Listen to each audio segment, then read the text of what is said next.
Bienvenue dans Comprendre la finance, le podcast qui vous aide à lire la réalité derrière les chiffres. Aujourd'hui, on s'attaque à trois indicateurs que les investisseurs adorent, le cash, la dette et les dividendes. Une entreprise pleine de trésorerie, peu endettée et qui verse un dividende régulier semble être l'investissement idéal.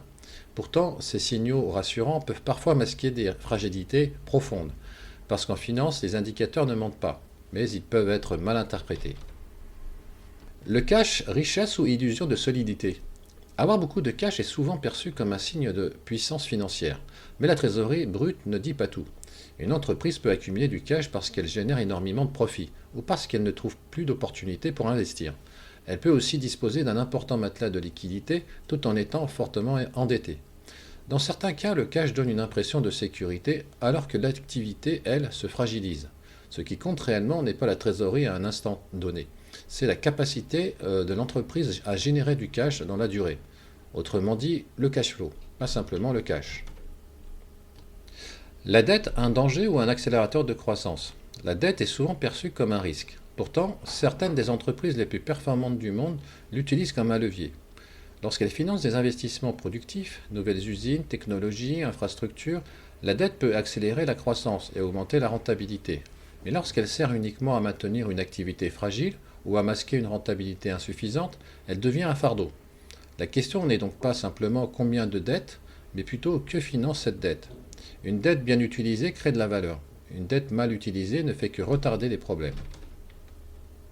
Les dividendes, la récompense sous le piège. Les dividendes donnent l'impression d'être rémunérés simplement pour détenir une action.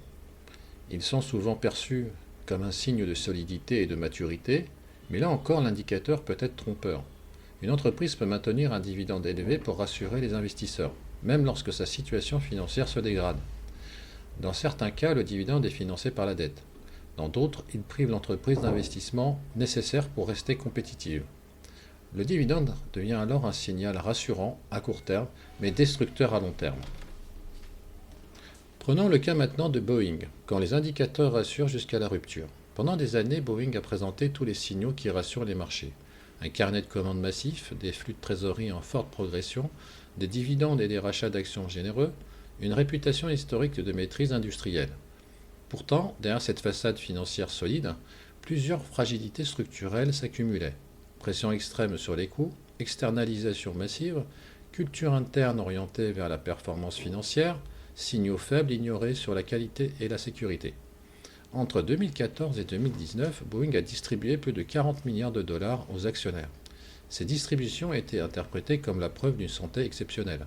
Mais une partie de cette générosité provenait d'un sous-investissement dans les processus qualité, une pression accrue sur les fournisseurs, d'une dépendance croissante à la dette pour financer les retards. Le cash rassurait. La réalité industrielle, elle, se fragilisait. En 2024 et 2025, plusieurs incidents majeurs sur les 737 MAX et 787 ont révélé l'ampleur des dérives. Les enquêtes ont mis en lumière un problème structurel. Les indicateurs financiers ne reflétaient plus la santé réelle du modèle. La sanction a été immédiate. Restriction de production, livraison en chute libre, compensation aux compagnies aériennes, effondrement de la capitalisation et retournement brutal des flux de trésorerie. Boeing illustre parfaitement l'illusion que nous analysons. Des chiffres rassurants peuvent masquer une réalité opérationnelle en tension. Comment éviter ces illusions? Pour éviter ces pièges, il faut regarder au-delà des indicateurs les plus visibles. Premièrement, observer la capacité à générer du cash. En effet, la vraie solidité d'une entreprise se mesure à sa capacité à produire du cash de manière durable, pas simplement à accumuler de la trésorerie. Deuxièmement, comprendre l'usage de la dette. La dette n'est pas un problème en soi. Elle devient problématique lorsqu'elle finance des pertes ou retarde des décisions difficiles. Troisièmement, analyser l'allocation du capital. La question essentielle est simple. Que fait la direction avec l'argent? Réinvestissement, acquisition, dividende, rachat d'actions. Une bonne allocation du capital crée de la valeur. Une mauvaise allocation peut la détruire, même lorsque les indicateurs semblent rassurants. En conclusion, une entreprise peut avoir du cash, verser un dividende et gérer sa dette, tout en détruisant progressivement de la valeur. Les indicateurs rassurent parce qu'ils simplifient la réalité, mais la finance est rarement simple. La clé est donc d'aller au-delà des signaux apparents pour comprendre la véritable mécanique économique de l'entreprise. Merci d'avoir écouté cet épisode, abonnez-vous, partagez-le et à très bientôt pour un nouvel éclairage financier.